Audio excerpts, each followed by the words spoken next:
Desculpe a tardança.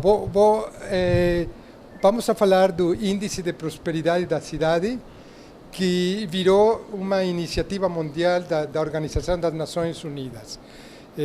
Como dá conta, vou tentar falar em português, espanhol. Amigos fizeram uma tradução do documento. Acho que o que estou certo que vai dar bem é a tradução em português. A minha apresentação talvez um bocadinho menos.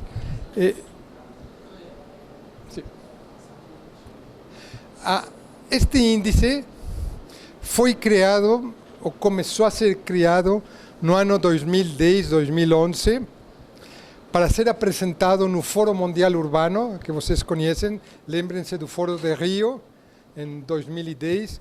Esse fórum foi na Itália, Nápoles, 2012. E esse fórum apresenta também o Relatório Mundial das Cidades. E foi nesse relatório que a ONU Habitat desenvolveu e apresentou o Índice de Prosperidade. Quando apresentamos este índice pela primeira vez, já mudou muito em várias coisas, e na altura tínhamos 120 cidades que analisamos. Hoje estamos a trabalhar em diferentes cidades. Então vou falar um pouco da origem do índice, do processo, dos resultados em algumas cidades ou países onde está a ser implementado, e algumas das possibilidades de implementação no futuro, como estamos a fazer. Sobre a origem, ONU Habitat é mandatado pela Assembleia Geral das Nações Unidas para apresentar cada 2 anos as tendências mundiais mais importantes no processo de urbanização nas cidades tanto do norte como do sul, do oeste como do oeste. E é minha equipe de pesquisa que faz isso a partir de um departamento que se chama Observatório Mundial Urbano. Esse observatório desenvolveu o índice. Gostaria, talvez não é ainda o índice, mas é importante porque para compreender o desenho do índice tem muito a ver com a evolução das tendências. Então, não vou passar tão rápido, e se vocês só querem escutar do índice, tenham um pouco de paciência, vai vir, mas são importantes. A primeira, hoje, uma apresentação da manhã, eu falei disso, um dado muito interessante, é que se vocês tomam todos os países do mundo, todas as cidades dos países do mundo, uma amostragem que nós temos, cientificamente validada pelo sistema para falar do mundo, vamos a dar alguns resultados interessantes.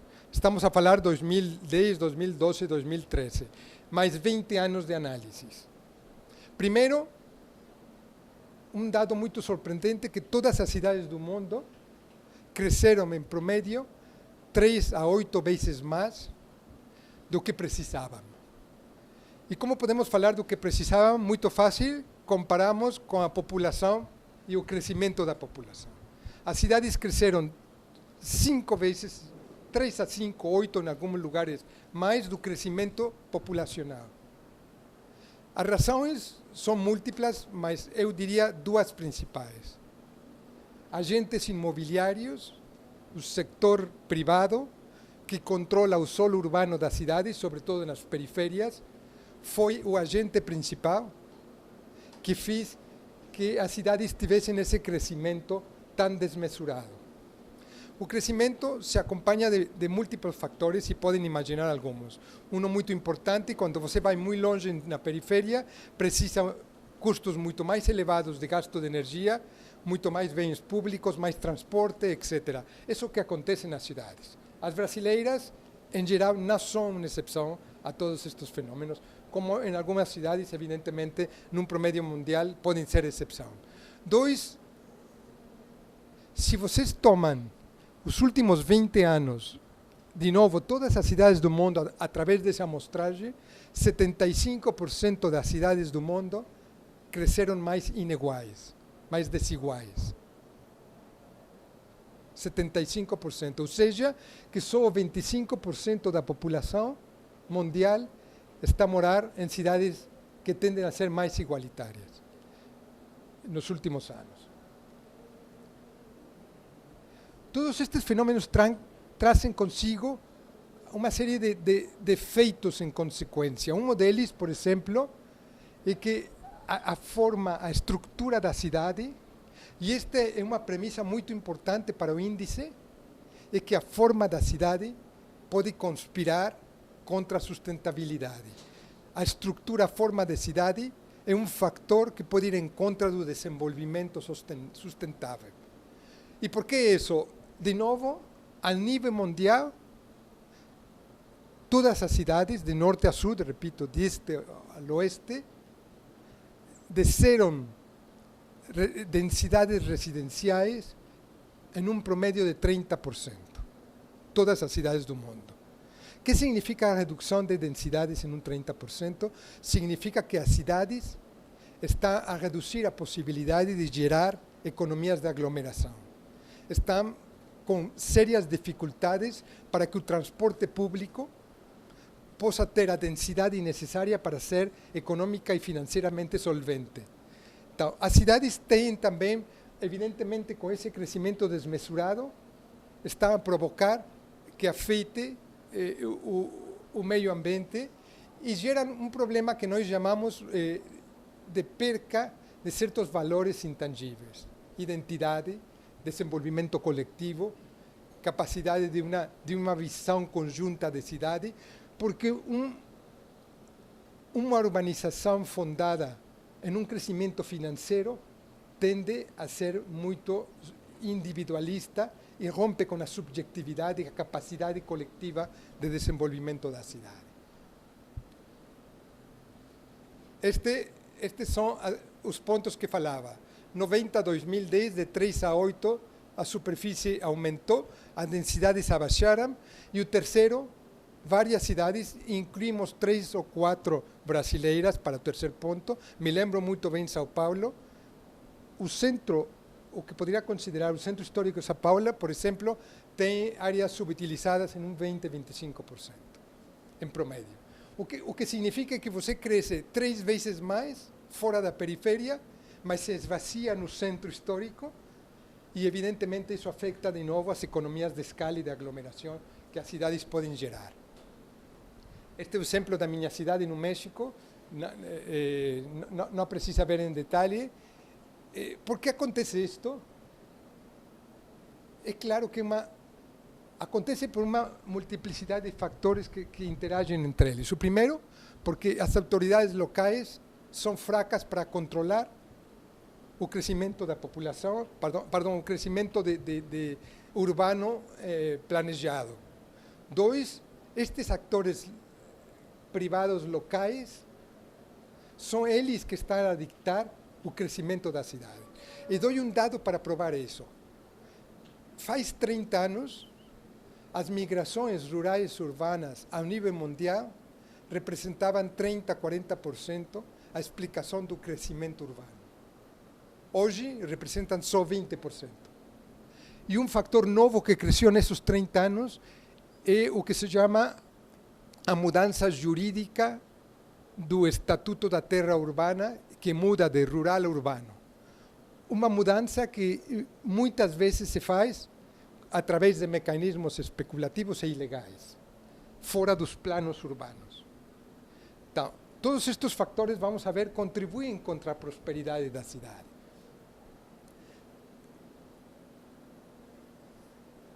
Isto não está... Pode puxar um? Só para avançar.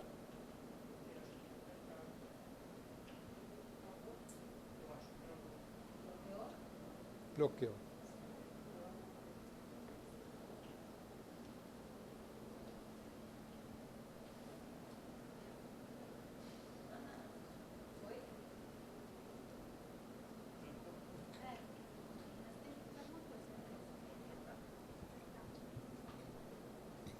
Falamos da especulação imobiliária e dos atores econômicos que tendem a controlar a cidade e imediatamente controlam também o computador.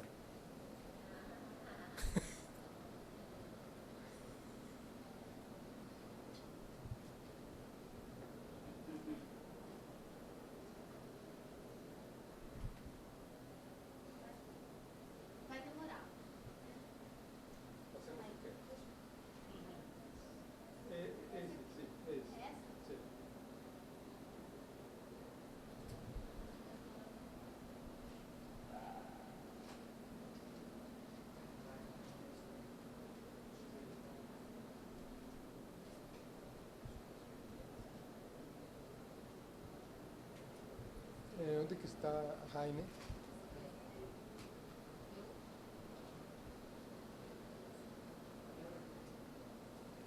Ah, não, estava a perguntar se tirou. Não, não tirou, né? Não, está lá. Ah, está lá. Isso, sim. Está ruim de mexer, né? No mouse aí, tá difícil. É que deveria ter passado. Pro desktop. Sim, porque senão bloqueia. Fazer isso agora. Uhum. Se travar o passo.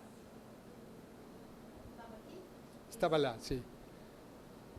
Quando nós vamos a preparar o relatório do Estado Mundial das Cidades, eu tenho a honra de apresentar em Nova York, na Assembleia Geral, qual é o tema que vamos apresentar. E originalmente, isso é interessante, o tema era a crise financeira. E os Estados-membros, entre eles o Brasil, falaram a crise financeira mundial, na altura, é só o síntoma de um problema, é como a febre. Você tem que falar do problema mesmo. E então, na análise, chegamos à conclusão que o problema é uma noção distorcionada, uma noção onde a questão financeira é a que prima sobre a prosperidade. A prosperidade queda atrapalhada num conceito de curto prazo e de ganância rápida. E então, tentamos redefinir o conceito de prosperidade como o eixo de análise deste estudo. Dimos alguns análises e este é um ponto importante. Desculpa se aparece algumas vezes em outra língua porque são gráficos que foram levados ao PowerPoint. Como identificamos os componentes de prosperidade? Esses componentes vão representar mais tarde a estrutura do índice de prosperidade. Não foi ONU Habitat, não fomos nós que decidimos que deve de ter um certo número de conceitos. Enviamos a 54 países no mundo e fizemos inquéritos e perguntamos aos habitantes desses países que definissem quais para eles seriam os 5 elementos constitutivos da prosperidade. A lista era mais ou menos comprida e falávamos de 12 ou 18 conceitos. O mais incrível para mim é que as regiões e os países, todos selecionaram as 5 mesmos conceitos, com diferente intensidade de resposta, alguns mais que outros, como pode ver a África, a Ásia ou Latinoamérica, mas é claro que para os habitantes das cidades de países desenvolvidos, a noção de prosperidade tem a ver com 5 elementos. E esses 5 elementos são que uma cidade só é próspera se gera empregos, se gera condições econômicas, se gera condições de renda satisfatórias para os habitantes. Número 2, que tem infraestrutura adequada. Infraestrutura não só básica, infraestrutura moderna. ICT, como se diz, telecomunicações, etc. Terceiro, e este foi o conceito que mais diferenças regionais tive, é qualidade de vida. A qualidade de vida para a América Latina tem a ver com cidades que são livres de violência e de criminalidade. Na Ásia, cidades com espaços abertos. Na África, espaços públicos, bens comuns. O importante é que a noção de criminalidade ou de espaços comuns, todos referiam-se à qualidade de vida.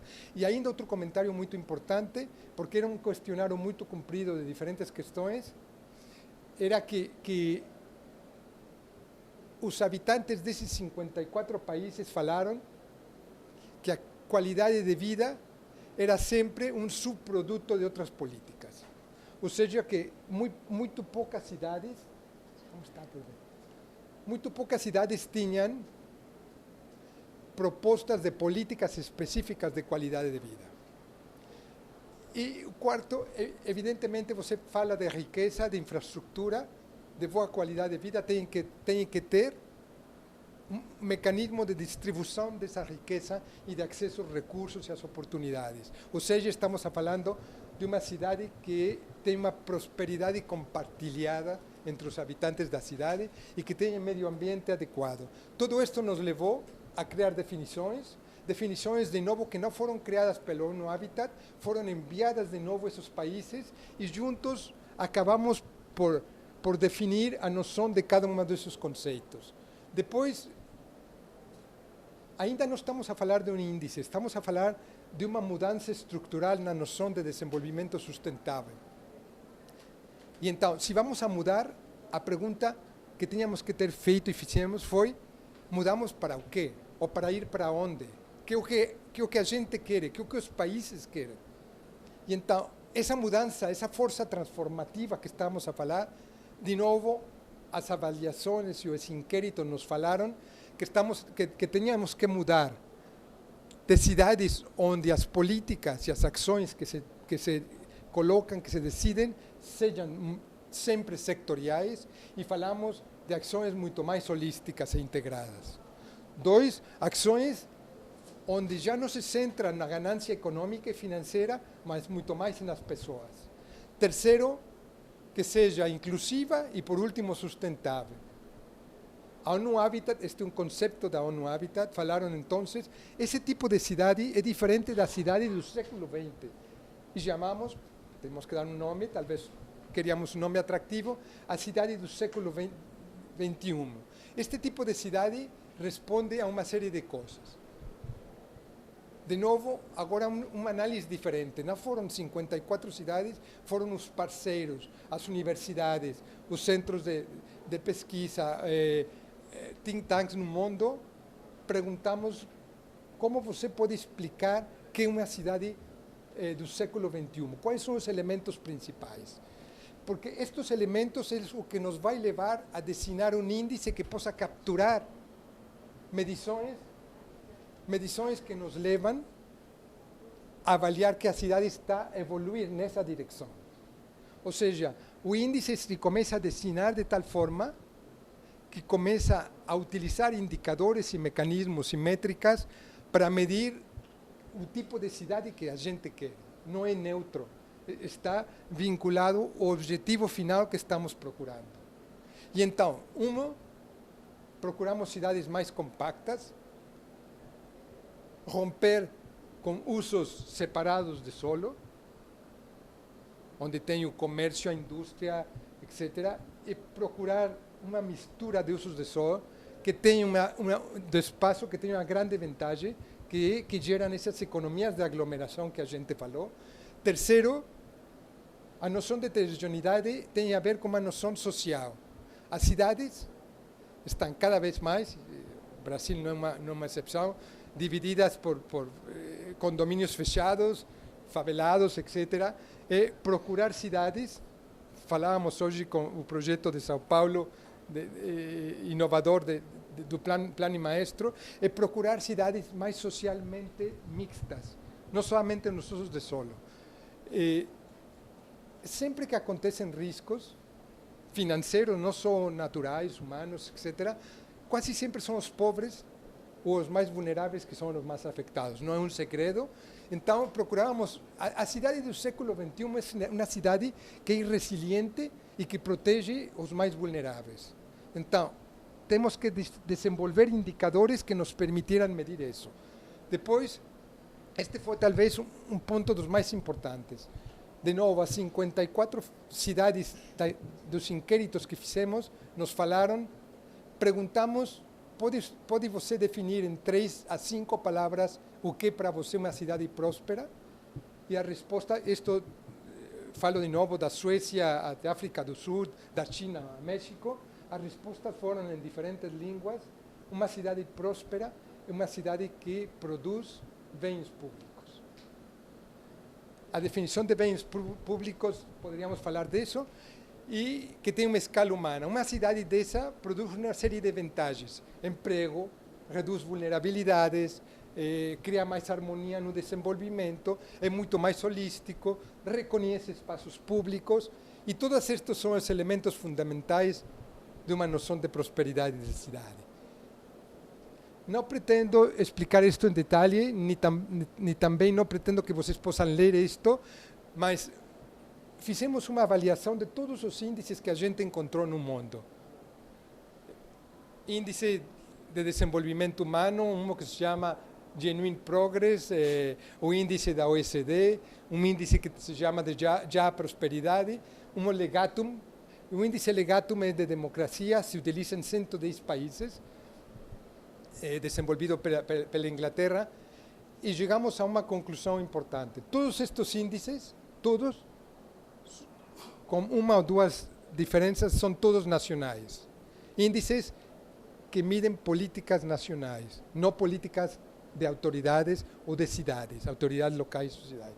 Segundo, todos estes índices, talvez com uma ou duas exceções, como o índice do PNUD de desenvolvimento humano, todos têm um certo sesgo, um viés para medir uma coisa em particular. Por exemplo, um deles, meio ambiente. Outro, como falei, democracia. E alguns deles mesmo com sesgos ideológicos importantes. Então, o que nós tentamos foi criar um conceito e uma forma de medição. O conceito foi uma roda de prosperidade. Originalmente, tínhamos falado de uma flor, como uma flor, onde os pétalos da flor são as diferentes dimensões de prosperidade. Mas chegamos à conclusão que uma roda, metaforicamente fala da capacidade que o prefeito, as autoridades locais têm para controlar o crescimento urbano, para dar volta, para mudar completamente o sentido da cidade, para parar ou para acelerar o crescimento. E foi assim que nasceu a ideia desta cidade, que vai fazer algumas coisas, e a roda se muda em um pentagrama, um diagrama de aranha, onde cada um dos vértices são as dimensões de prosperidade que tínhamos encontrado. E estas prosperidades depois mudam medições. E então você tem no centro do vértice, suponho que todos conhecem, o zero da prosperidade, o inferno da prosperidade, e uma na periferia do vértice tem o céu da prosperidade. E medimos as cidades. Dois exemplos, este não funciona porque branco, muito bem. O primeiro que você vê, qual é o color esse? Roxo. A cidade de Viena, 120 cidades, a primeira medição, foi a cidade que mais se aproximou ao índice de prosperidade 1. E depois tem cidades como México, minha capital, onde começa a ver coisas interessantes. E essa é a lógica do índice da prosperidade. É que, conforme você desce na medição de 1, 9, 8, 7, empieza a haver uma distorção das medições da prosperidade nas diferentes dimensões. Por exemplo, o índice de equidade no México começa a ser muito baixo, o que não é o caso com Viena. E depois, produtividade mais ou menos boa, questões medioambientais, etc. Mas tem a cidade de Johannesburgo. Não sei se vocês já conheceram essa cidade, muito desenvolvida, moderna, talvez uma das cidades mais importantes economicamente falando da África. É a cidade mais desigual do mundo, mais que as brasileiras, que já muito dizer. As cidades brasileiras têm coeficientes de Gini para medir desigualdade a volta de 0,6, algumas 0,5. O Johannesburgo tem índice de prosperidade, coeficiente de Gini de 0,7, 0,72, o mais alto de todas as cidades que a Habitat tem na base de dados. E você pode dar conta que então a equidade é muito próxima ao zero. E evidentemente a conexão e a interação das dimensões de prosperidade vai afetar o índice de Johannesburgo em geral. E essa é a lógica do conteúdo do índice. É que não só medimos dimensões, medimos as interações das dimensões. O processo, algumas coisas do processo. O índice se torna uma iniciativa. Por quê? Porque em 2013, mais de 300 cidades, 20, 30 países começaram a pedir a Habitat, por favor, mida o índice de nossa cidade. Evidentemente, nós não tínhamos as capacidades humanas e financeiras para fazer isso, e eu pedi ao Sistema de Nações Unidas de criar uma iniciativa. Um processo que você acha simples e que levou um ano para ser aprovado. Porque nesse pedido pedíamos que as cidades pudessem pagar a ONU Habitat para fazer a medição. Na altura, $50.000 cada uma. Medições e propostas de políticas. Então, depois das 120 cidades, começamos a trabalhar com um certo número de países e cidades e demos conta que precisávamos uma nova dimensão que não foi originalmente incluída nas 5 dimensões, que tratava-se da dimensão da governança. Outra mudança importante, estamos a falar de 2014 agora, é que o índice vai integrar, segundo eu sei e conheço, é um dos poucos no mundo, que vai integrar pela primeira vez indicadores espaciais. Ou seja, não estamos a medir só a cidade, não estamos a medir só a saúde dos habitantes em termos de educação, de renda, de acesso à saúde, medimos também a cidade mesma, a estrutura da cidade. Porque, lembre-se, as tendências iniciais que analisamos, essa estrutura da cidade que está a crescer nas periferias, está a afetar a prosperidade das cidades. E você não pode separar a forma, a função e os habitantes da cidade. Pelo contrário, temos que buscar mecanismos que integrem isso. E isso foi o que nós estamos fazendo. Então, criamos esta iniciativa e agora temos 320 cidades, só uma brasileira, Fortaleza, que não chegou pelo governo ou pelas autoridades brasileiras, é o Banco de Desenvolvimento CAF, que pagou por 5 cidades e incluiu Fortaleza, porque tem programas importantes de desenvolvimento nessa cidade. E o índice, ainda uma roda, se converte então em uma métrica e um diálogo político, onde não só queremos medir, queremos influir políticas sociais, econômicas, nos governos locais. E temos agora 6, não 5, elementos que integram o índice. Estes são alguns dos países e cidades onde estamos a trabalhar. Arábia Saudita, México, Vietnã, Egito, Suécia, Colômbia, Etiópia. Agora 12 países. Que faz o índice de prosperidade e a iniciativa? Medimos, vamos a falar como, para produzir uma massa crítica de indicadores, entendemos quais são os fatores que inibem, limitam prosperidade e quais são os fatores que facilitam ou promovem a prosperidade. Procuramos criar políticas específicas para mudar as condições da cidade e, o último, como falamos de várias cidades num país, intentamos influenciar também as políticas nacionais em geral. O postulado, e um postulado forte, empírico, e que as cidades não só contribuem ao desenvolvimento urbano, contribuem para a luta também contra a pobreza rural. Por exemplo, trabalhamos na China, lembre-se que a China reduz 500 milhões de habitantes da pobreza, 400 deles de zonas rurais, mas através de programas urbanos. Tá, o programa urbano, que se articula com o mundo rural, e que pode contribuir a uma visão de política de desenvolvimento nacional. Como funciona o índice? Já passamos mais realmente ao índice. Temos 2 níveis de índice, 2 categorias de índice. Um que chamamos básico, tem a volta de 30 indicadores, e esse indicador, esse índice básico, o que procura fazer é criar uma plataforma de comparabilidade mundial.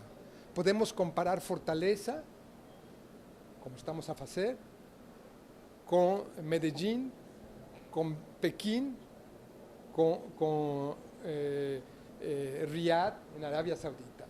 E começamos a ver quais são nessas comparativas. Não sei, em português no México falamos que as comparativas são odiosas. Mas são muito saudáveis, porque permitem dar conta de onde que você se encontra nas suas próprias medições, onde que a cidade está fraca, e onde que tem potenciais de desenvolvimento. Evidentemente, isto é só para ter uma comparativa. Mais importante é o seguinte índice, que chamamos de ampliado. E temos o duplo de indicadores, 60, muitos, eu acho, explicaria por que tantos. Eu gostaria de ter muito menos, a metade em cada um dos dois, mas isso tem a ver muito com os próprios países. Os próprios países e cidades querem medir mais e mais coisas. Mesmo se nós mostramos, estadisticamente falando, que existe um alto nível de indicadores que cobrem outras funções, mas é um pedido político e, afinal, a ONU tem que responder os países. Um diagnóstico mais refinado, uma comparabilidade, se se quer, nacional, não é necessária, muito mais contextual, muito mais próxima do que das cidades procuram, e onde eventualmente poderíamos ter indicadores diferenciados para certas cidades. Por exemplo, aplicamos o índice em Irã e existem 3 cidades-porto, onde temos indicadores especiais para o porto, e existem 3 ou 4 cidades que chamam eles cidades religiosas de turismo, e temos indicadores especializados para isso. Já não procuramos comparabilidade, procuramos um diagnóstico que apunta a política pública. A partir disso, desse diagnóstico, realizamos reuniões como hoje, mas com os habitantes da cidade, o prefeito, as autoridades locais, meios de comunicação, se a cidade quer, universidades, etc., e apresentamos os resultados. E a partir de lá, se define um plano de ação do que poderíamos fazer para melhorar o índice. Um plano de ação muito específico, que tem uma característica fundamental, esse plano de ação. Não responde a estratégias sectoriais, ou seja, que não temos políticas para qualidade de vida e para infraestrutura e para produtividade, e vamos a ver como funciona. Temos um conjunto de políticas que se encontram no centro da cidade e que respondem a todas essas dinâmicas das 6 dimensões, ou seja, propostas muito mais integradas para a cidade. E, por último, fazemos estas soluções e vamos a falar como fazemos elas. Falamos agora da estrutura do índice. Lembre-se, 6 dimensões, com a 6ª sendo a governança que apareceu depois. E as dimensões, para semanticamente compreender o que estamos a falar, se compõem de uma ou mais subdimensões. E cada subdimensão tem ao interior uma série de indicadores. Por exemplo, a produtividade vai medir o crescimento econômico da cidade e vai ter 2 ou 3 indicadores para medir isso. E depois temos economias de aglomeração, etc. Bom, infraestrutura, você pode ver quais são as subdimensões, a qualidade de vida, e em governação fazemos uma mudança.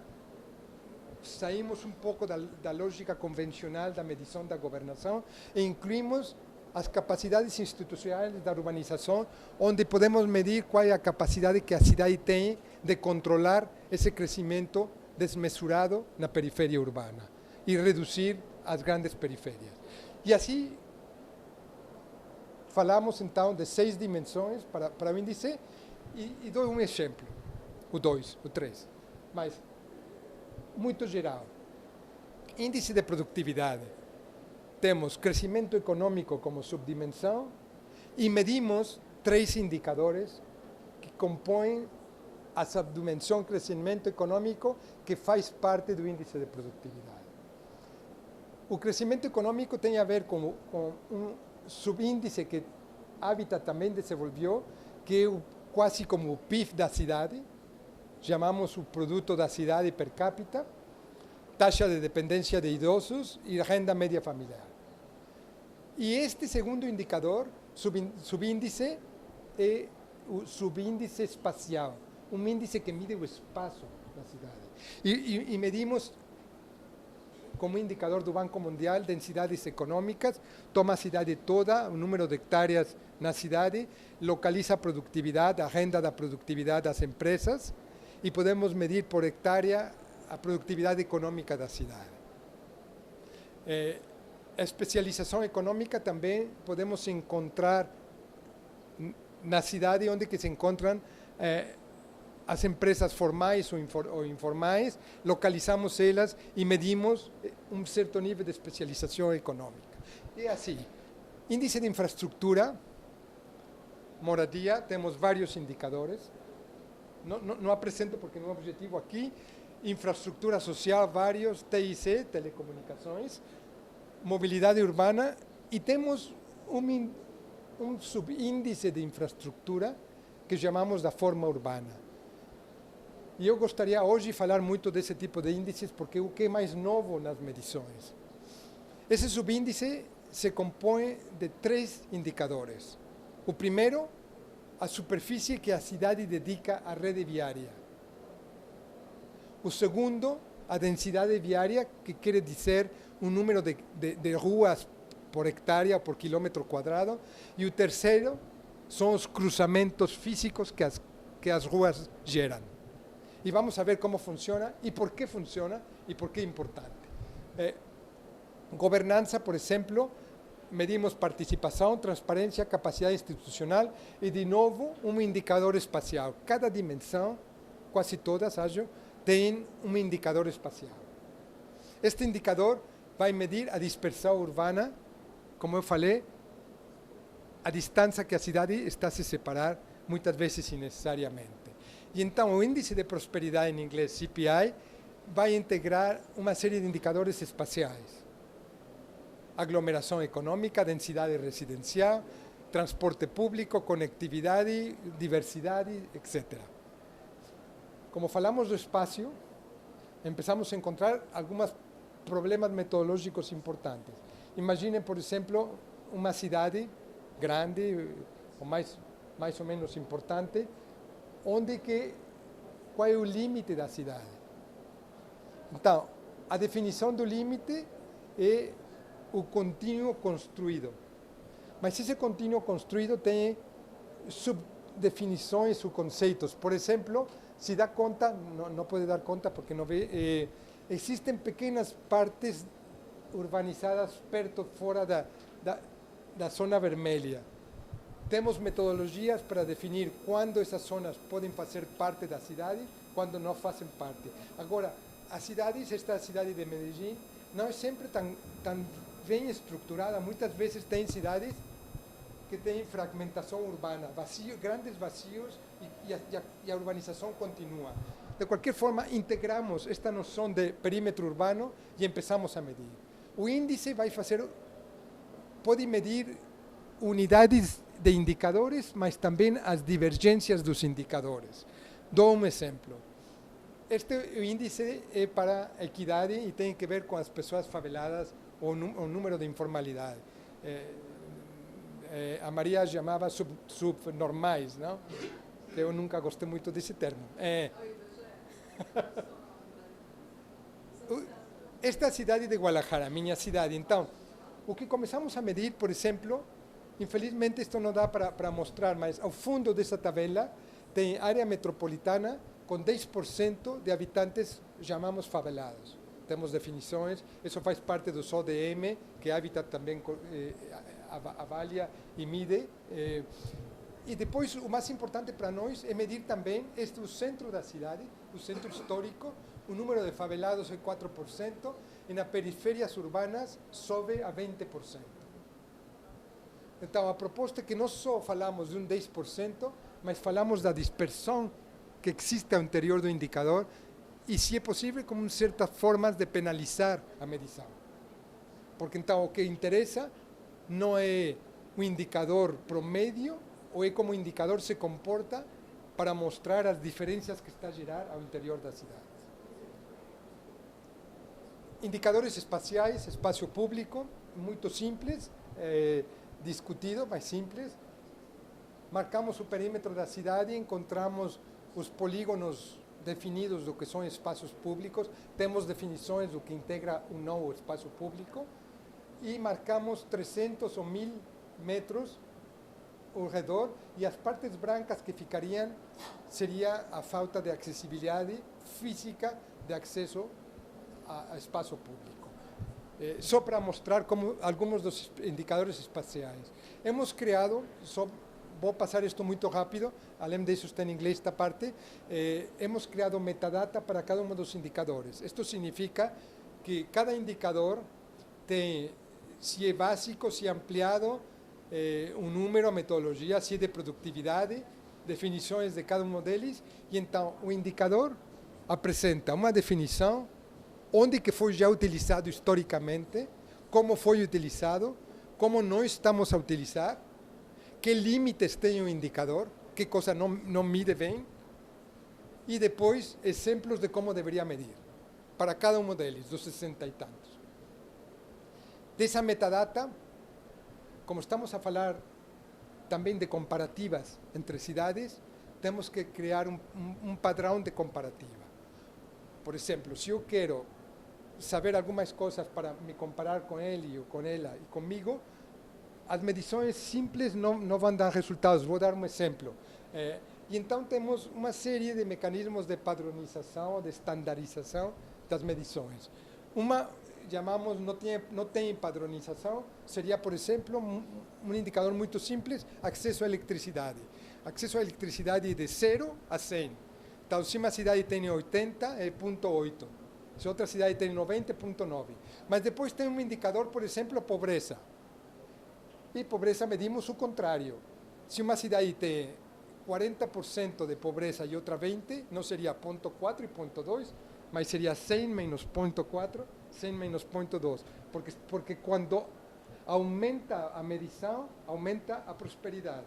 Então, uma cidade com 0,4 menos 100 resulta em uma medição de 0,6.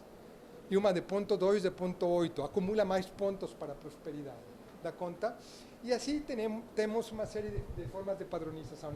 Acho que não é o elemento de se concentrar nisto, só que saiba que os valores são decididos com reuniões de expertos e evidentemente não são definitivas. Tentamos cobrir o melhor possível. Por exemplo, estamos a falar de emissões de gases de efeito invernadeiro. O Banco Mundial diz qual é o mínimo, qual é o máximo, e temos as fórmulas para uma cidade que gera 1,44 toneladas métricas de CO2, e fazemos a padronização para encontrar comparativas. E assim teríamos uma série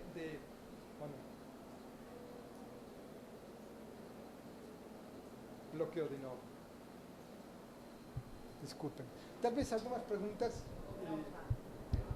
por enquanto. A padronização é muito importante. Vou dar um exemplo. Fizemos em Fortaleza um indicador. Fortaleza tem um dos indicadores de qualidade de vida, fundado no índice de desenvolvimento humano, que é a esperança de vida. Assim. A esperança de vida na cidade, por exemplo, no Mileto, vamos a fazer é 65 anos. Qual é a medição? Como se faz a medição? Não é 0,6. O que fazemos com a padronização é tomar o país no mundo que tenha mais taxa, o nível de esperança de vida, que é Sierra Leone, África, 40 anos, comparado com a cidade que tenha mais alta, que é 82 anos, Tóquio, e a padronização se faz entre 40 e 82, e uma fórmula simples poderíamos obter o resultado. Só para explicar. Talvez deveria de passar a... porque vai continuar a se bloquear se fica... Parece um computador de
quase igual que as cidades africanas. ¿Por qué fue tan penalizado? Primero, o nível de esgoto não tem colheita de resíduos sólidos, não tem transporte público.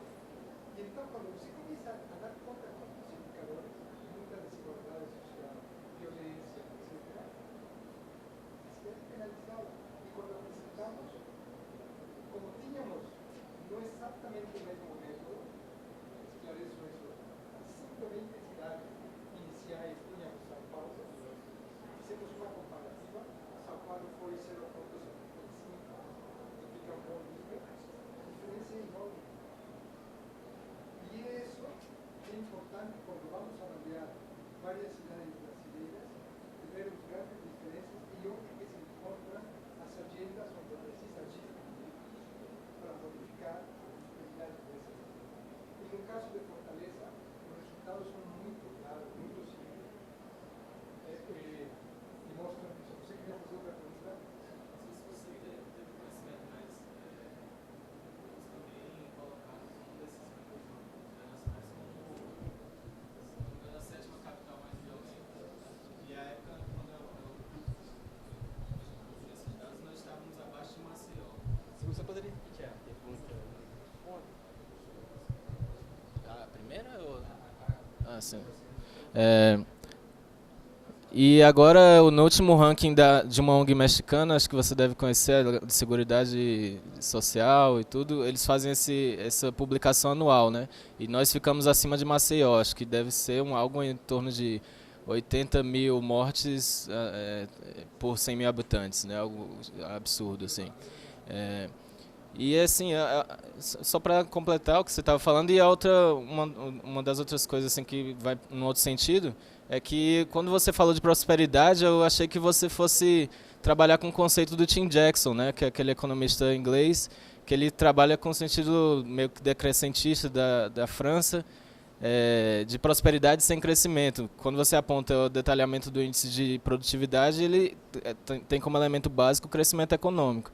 E aí, depois que você concluiu, eu queria que você falasse um pouco sobre isso, assim, porque há dois movimentos muito claros para mim, né, de questionamento desse sentido desenvolvimentista, né, que está colocado na maioria desses outros indicadores. Né? Aqui na América Latina, mais na Bolívia e no Equador, eles têm trabalhado com o conceito de bem viver, ou bem viver, né, que a gente tem tentado traduzir, e a minha tese tem sido mais nesse sentido de como traduzir esse conceito nacional no âmbito de políticas urbanas. Né? a pergunta é muito boa. Eu vou responder conforme avanço, se não se incomoda, porque a resposta vai ser quase automática, eu suponho, e se não fica contente, volto ao final. Era esse o nome? Sim. Não, vou passar isto, mas não está... Passa? não está funcionando, não colocou isto? Ah, interna. Interna. Não, onde que ficou? Está no desktop do Sim, computador. mas esta coisa... O que é isso? É isso? É isso, sim.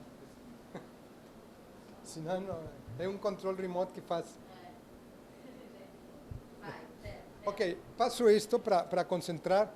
Segundo, uma discussão importante, temos 30 ou 60 indicadores, 6 dimensões, 22 subdimensões, mais ou menos.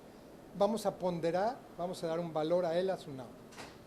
E a decisão foi, cada um dos indicadores tem o mesmo valor, que é uma forma de ponderar. Então, o que significa que se tem 6 dimensões, cada uma delas contribui no mesmo peso, com o mesmo valor para o indicador final, um sexto.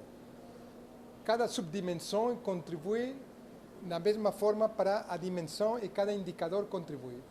Um exemplo, tem a produtividade, contribui um sexto ao índice de prosperidade, e a produtividade se faz com 3 subdimensões, cada uma delas contribui com um terço da produtividade, e depois tem indicadores. E, por exemplo, o crescimento econômico tem 2, cada um deles contribui com a metade. Mas a economias de aglomeração tem contribui com 100%. Só para que dê conta como se faria a estruturação do índice. Alguns resultados. do que estamos a ter. Primeiro, se lembra que falamos 120 cidades no mundo, primeira etapa do índice. Em função dela, criamos 6 grupos.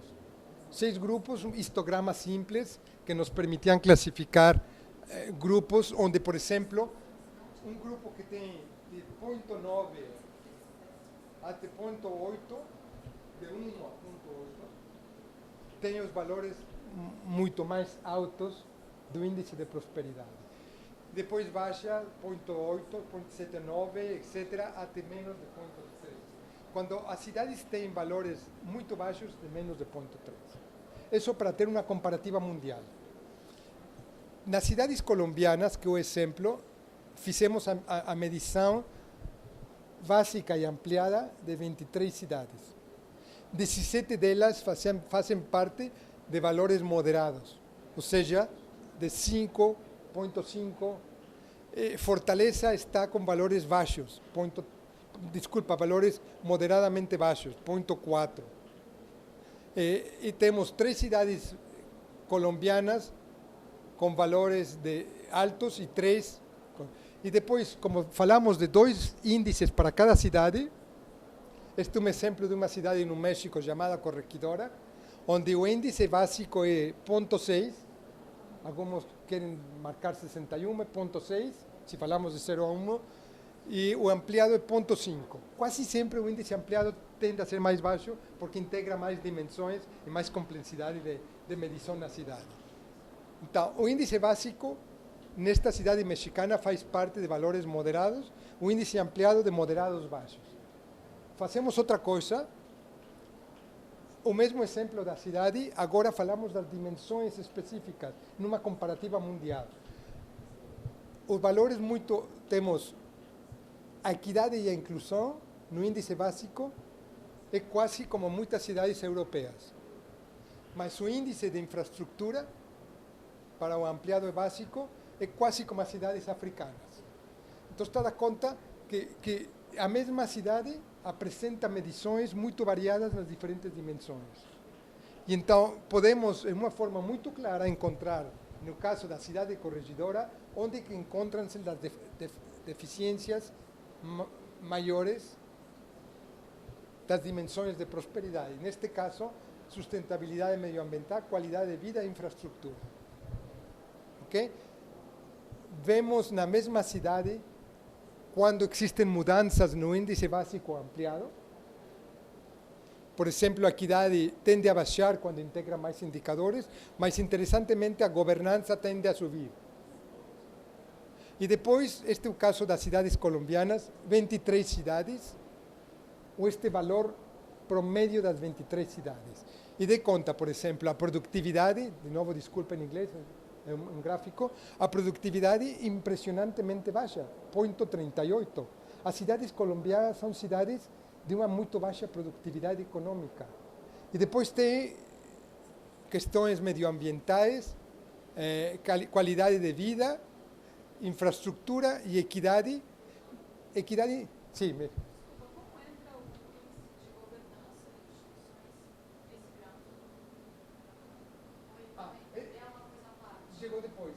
Tá. Chegou depois. Esse é liberado. Sim, foi feito. Sim, mas agora temos 6. Ah, tá.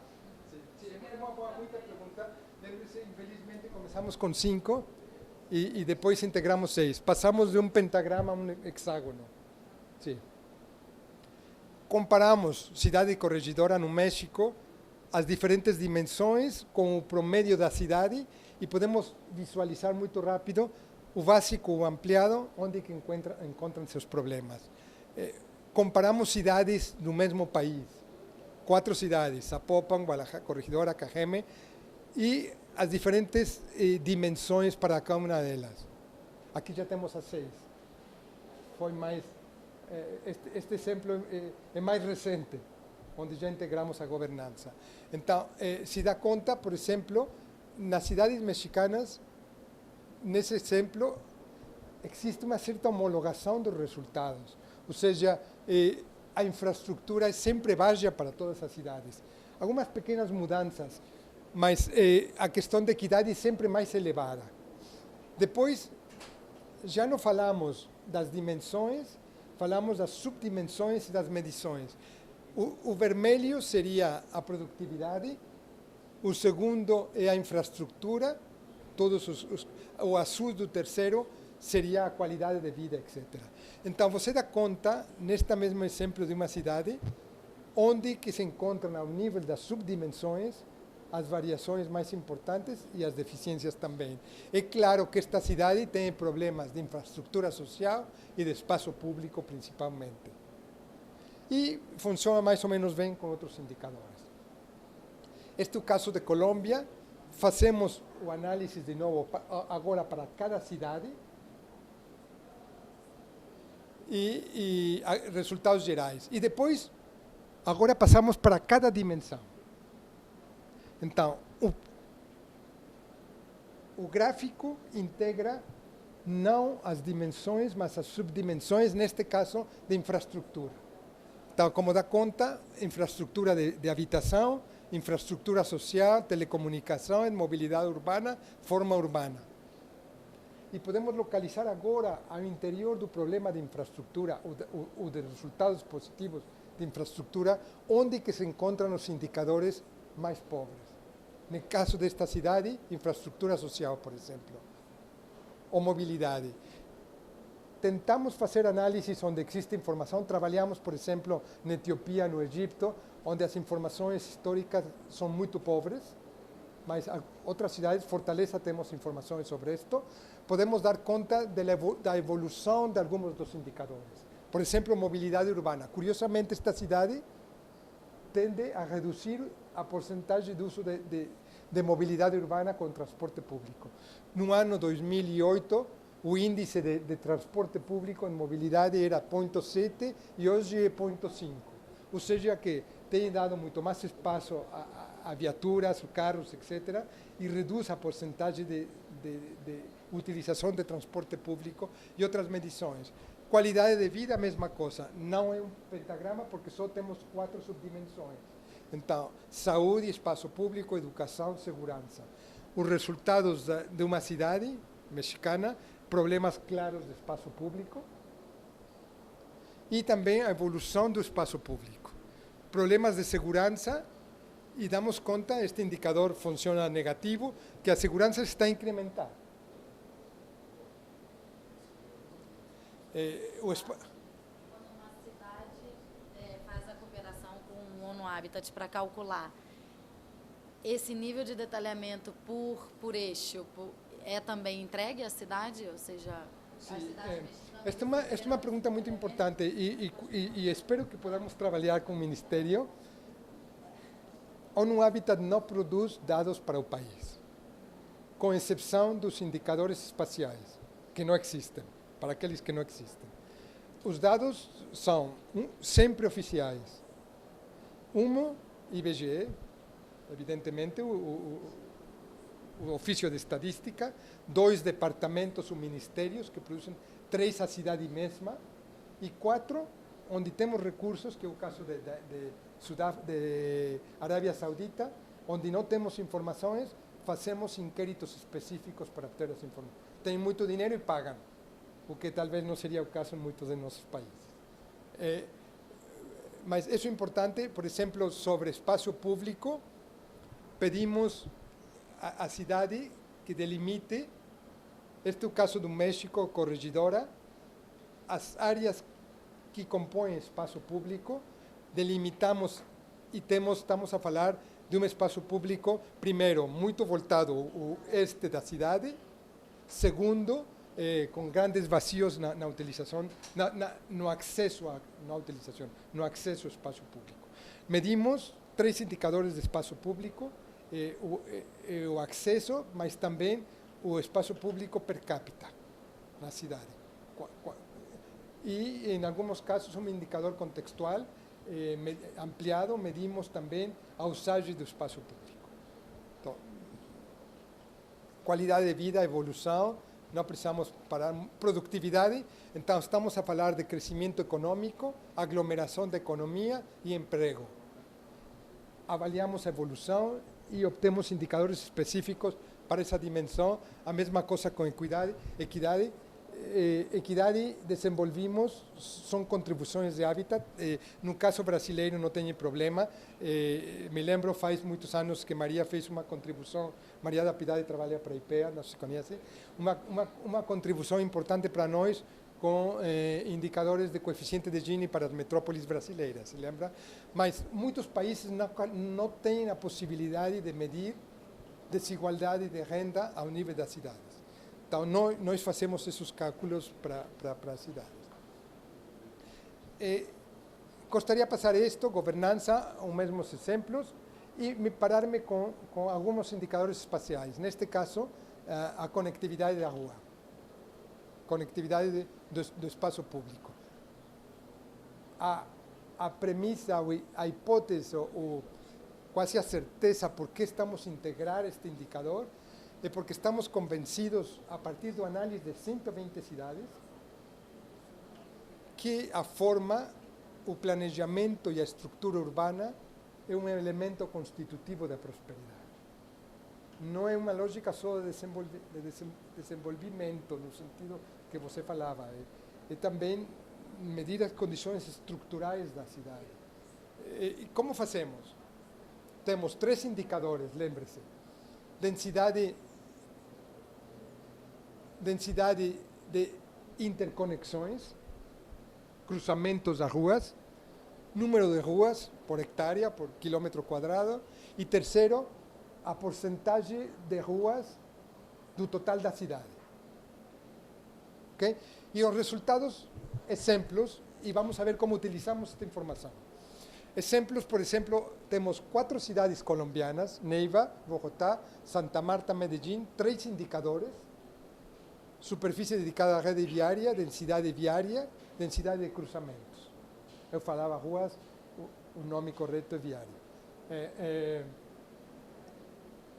A ONU, quando falamos, se lembra da padronização, estudos nos mostram que as cidades mais óptimas deveriam de ter 30% de rede viária do total do porcentagem da cidade. Dou um exemplo. Nairobi, Quênia, tem 11%. A cidade mais pobre de África, que é a capital de Centro-África, das que temos medida, é 8%. Nova York é 37%. A capital de Dinamarca é 32% ou 33%. A maioria das cidades europeias é muito perto de 30%. Se dá conta, as cidades colombianas, essas 4, é 20%.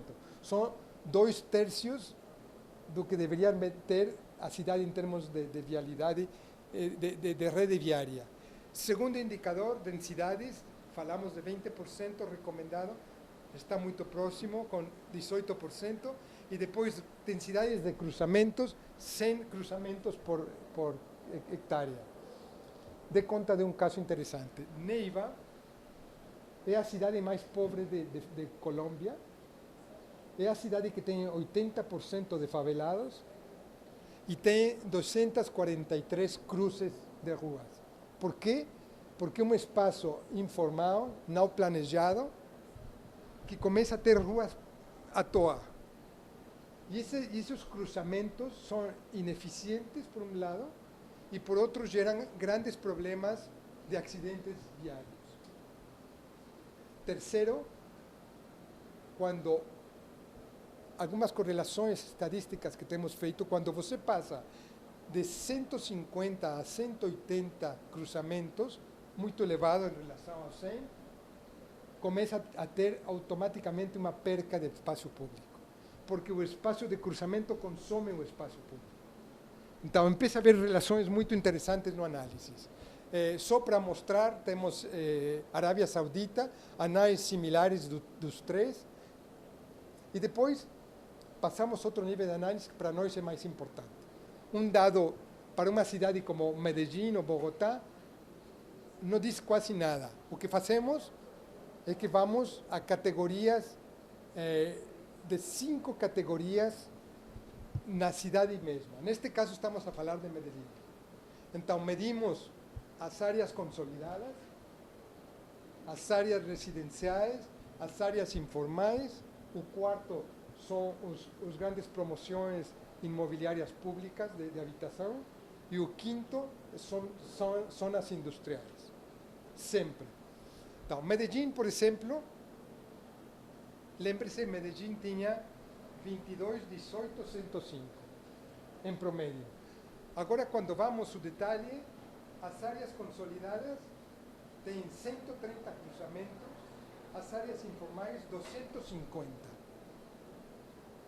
E quando vamos a porcentagem da superfície da cidade, estamos a falar de 25 na área consolidada, a metade nas áreas informais. O que fazemos com esta informação? Para que serve? Passamos a outro tipo de análise, este Medellín, e lembre-se que tínhamos falado de consolidadas residenciais informais. Então, tomamos no centro área consolidada, no norte áreas informais e a outra centro consolidada informais. E começamos a sobrepor outros indicadores espaciais. Por exemplo, neste caso, densidade econômica e conectividade da cidade. E encontramos coisas muito interessantes. Por exemplo, a parte baixa, onde fizemos medições de densidade econômica e de intersecção de ruas e porcentagens de ruas, encontramos que as economias da aglomeração dessa parte da cidade, o número de empregos e de empresas concentradas, a porcentagem mais alta se encontra na parte sul da cidade, que tem a porcentagem mais baixa de ruas e de vialidade. Ou seja, que se você imagina que Medellín vai continuar a crescer economicamente nessa zona, chegou a um limite pela estrutura e da forma mesma da cidade. A estrutura vial vai conspirar contra a possibilidade de gerar nessa área mais economias de aglomeração.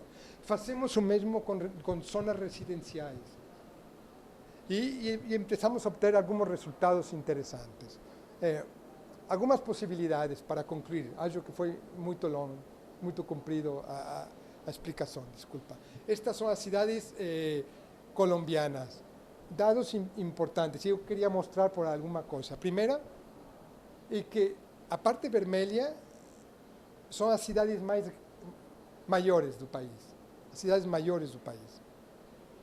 Mas dá conta que não, as cidades verdes, desculpa, as barras verdes são cidades mais pequenas e as azuis são cidades intermédias.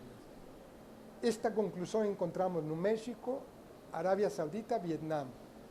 E quer dizer, e é interessante, que o tamanho da cidade não é necessariamente, não vai trazer necessariamente um maior índice de prosperidade. O índice de prosperidade não está diretamente, estadisticamente falando correlacionado com o tamanho da cidade, à exceção de uma dimensão, produtividade. E vamos a falar dessa. Vou passar isto, vou voltar talvez. Este é o caso do tamanho da cidade, tem tamanho da cidade em população e tem índice de produtividade.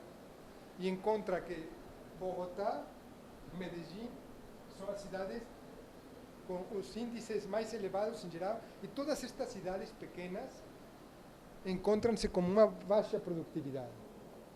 Então, o que estamos discutindo com as autoridades colombianas é o que fazer com essas cidades para que incrementem o índice de produtividade sem necessariamente incrementar o tamanho. Para, em uma lógica de sistema de cidades, manter cidades de diversos tamanhos com diversas funções.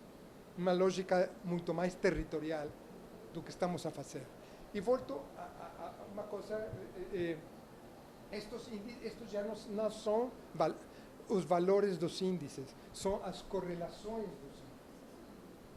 E então, vamos a dar conta, por exemplo, não consigo ver muito bem, que crescimento econômico encontra-se altamente correlacionado com valores, com economias de aglomeração e emprego, o que é normal. Mas depois tem inclusão social altamente vinculada com habitação.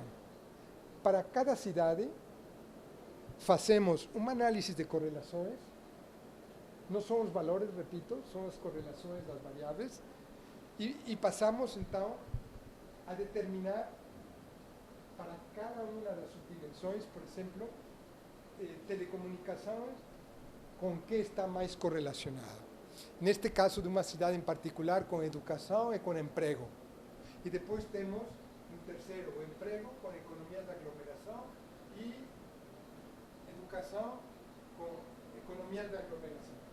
O que fazemos com esta informação? Passo isto, o que fazemos é que tomamos cidades, encontramos onde foram as suas dimensões mais baixas e dizemos como podemos fazer para incrementar estes valores. E então começamos a fazer correlações de variáveis, simulação de políticas, possíveis políticas que podem ser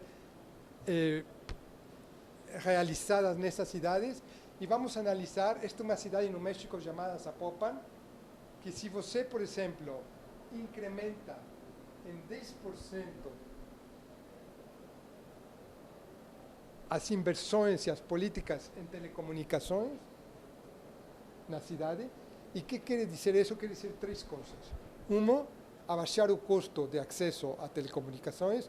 Dois, diversificar o sistema de telecomunicações. E três, levar a diferentes partes da cidade. Você vai ter impactos quase automáticos nessa cidade em inclusão social e em equidade econômica. Mas no caso de Medellín, o mesmo incremento de 10% não vai afetar as mesmas dimensões e vai afetar mais as economias de aglomeração, por exemplo. E esse tipo de causalidade, se bem não conhecemos que provoca qual, francamente, o que sim sabemos que existe uma relação dialética entre eles.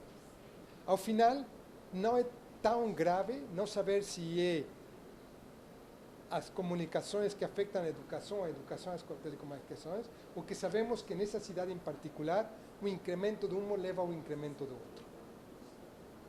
Sim? E depois, começamos, uma vez que explicamos esta última slide, em reuniões com diferentes grupos de trabalho, uma vez que identificamos onde que se encontram as subdimensões, os indicadores mais fracos, e onde que se encontram as possibilidades de intervenção mais elevadas, vamos a definir um marco, um quadro de actuação em três áreas principais. Estas três áreas principais aparecem sempre como as mais importantes, independentemente do indicador e da dimensão e da intervenção.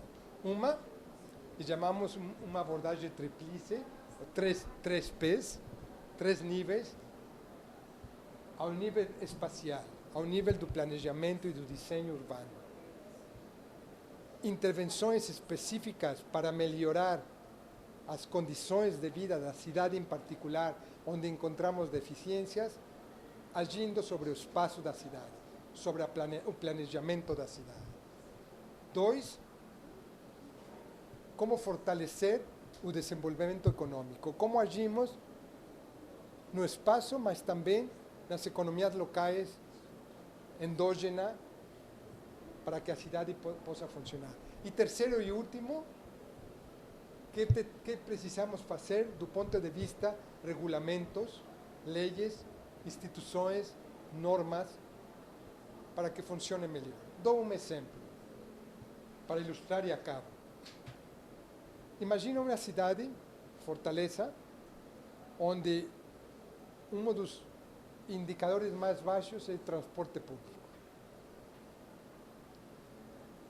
Sabemos que se fazemos um planeamento da cidade e encontramos áreas para acrescentar densidades, chamamos um acrescentamento sustentável e seletivo de densidades.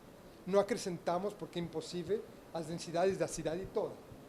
Acrescentamos onde existe a possibilidade de gerar certos benefícios econômicos na cidade, levar populações e levar infraestruturas.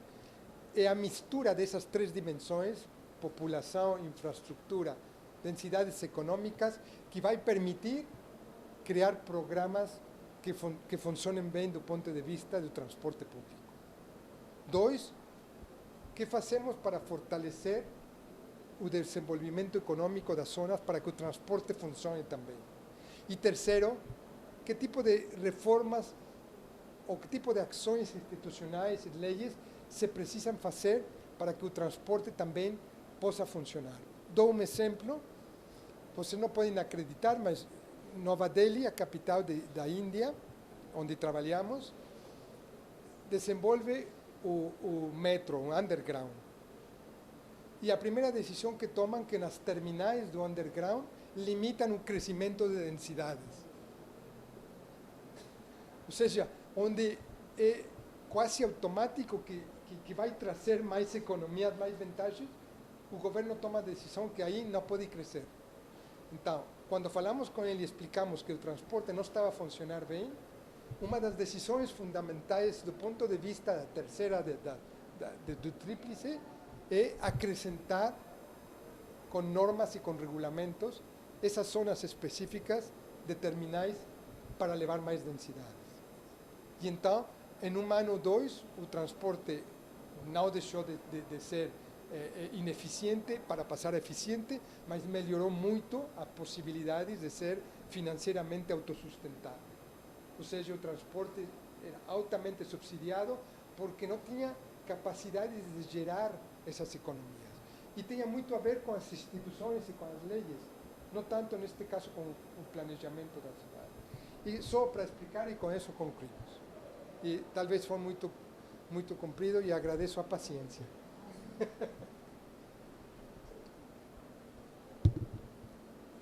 Comentários?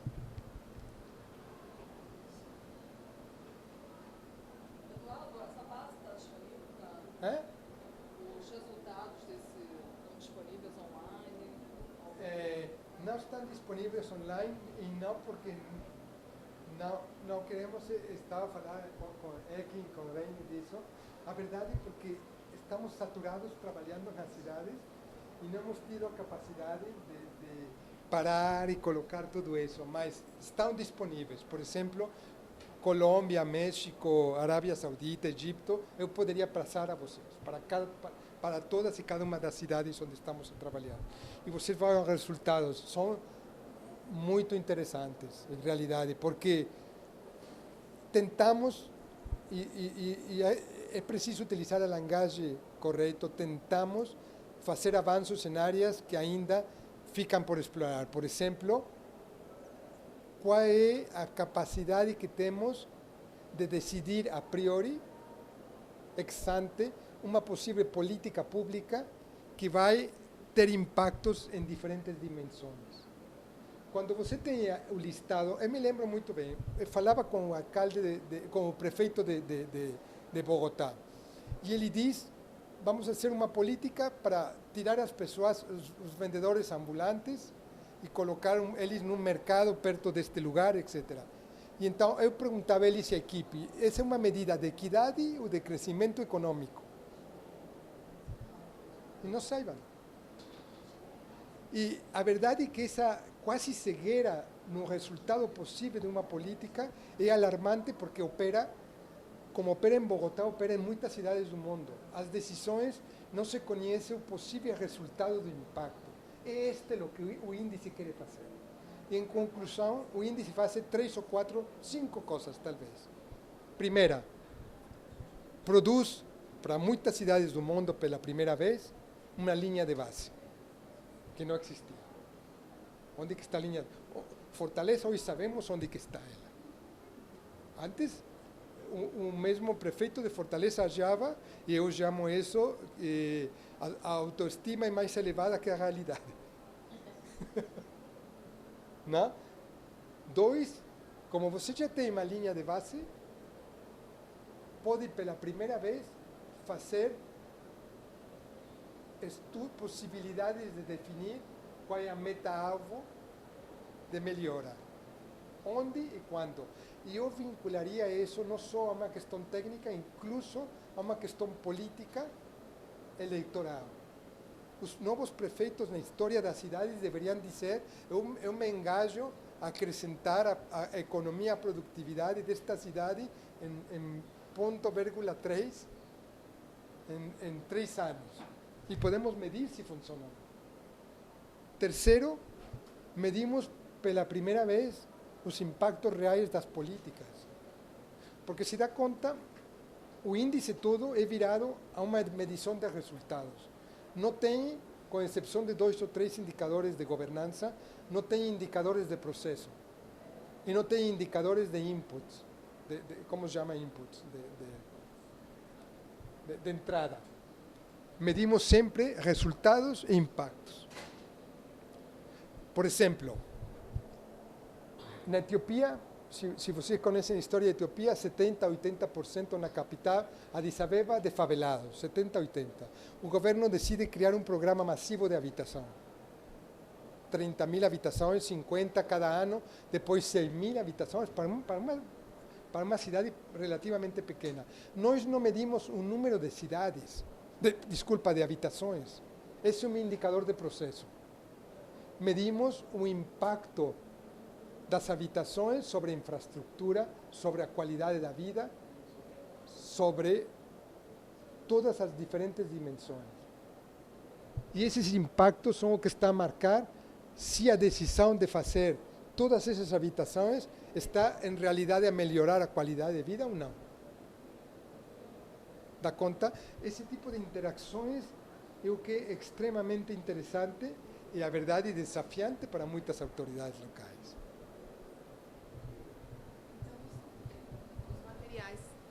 Os materiais, como que nós conseguimos, na verdade, mais informações sobre toda a metodologia da aplicação? Eu envio amanhã. Sim. Temos tudo, infelizmente não em português, talvez seria uma tarefa para ser. É em inglês ou em Em espanhol? inglês e em espanhol. Sim, sim. Mas, Como eu falei, temos metadados, temos resultados. Poderíamos passar tudo isso para vocês e a ideia, e vou voltar ao início de uma conversa que tive com elas duas. Ontem tivemos uma discussão com o representante residente do PNUD e depois com o Ministério das Cidades, onde elas trabalham, para fazer a proposta da ONU Habitat para que o governo do Brasil, eles falaram de quem? IPA? Não, de sim, que pudessem apoiar o processo e então considerar que através do PNUD pudéssemos obter os financiamentos necessários para trabalhar convosco e aplicar todas estas metodologias. E aplicar as metodologias, atenção, não quer dizer você toma e aplica, quer dizer você toma e adapta. Até como uma forma de monitorar o Plano Nacional de Desenvolvimento Urbano, a política nacional, que foi o que o pessoal do Ministério comentou, a direção de metodologia para monitorar isso já para a cidade.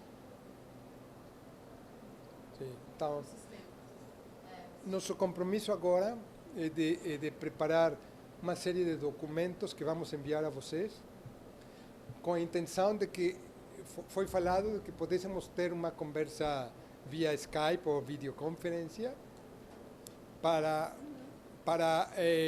discutir mais os meios em que poderíamos eventualmente aplicar isto. Nossa proposta é: temos 320 cidades onde estamos a trabalhar e queremos acrescentar máximo a 500 e utilizar essas 500 cidades para integrar na conferência de Habitat 3 e apresentar os resultados. Então, gostaríamos muito que o Brasil entre com um número importante de cidades. Quais é a definir. Mas se quiséssemos que nessas 500 pudéssemos contar com um certo número de cidades brasileiras. 2, importante para vocês saber, o índice de prosperidade foi proposto para que possa medir o objetivo 11 do Objetivo de Desenvolvimento Sustentável. com ajustes, porque não vamos a ter todos os mesmos indicadores.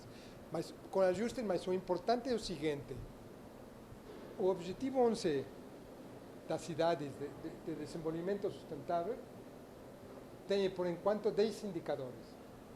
Então, o que nós estamos a falar é, você vai apresentar resultados de cidades de 10 indicadores sem concluir se a cidade está melhorando ou não.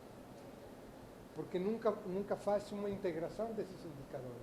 Então, nossa proposta é que o índice de prosperidade faça essa integração.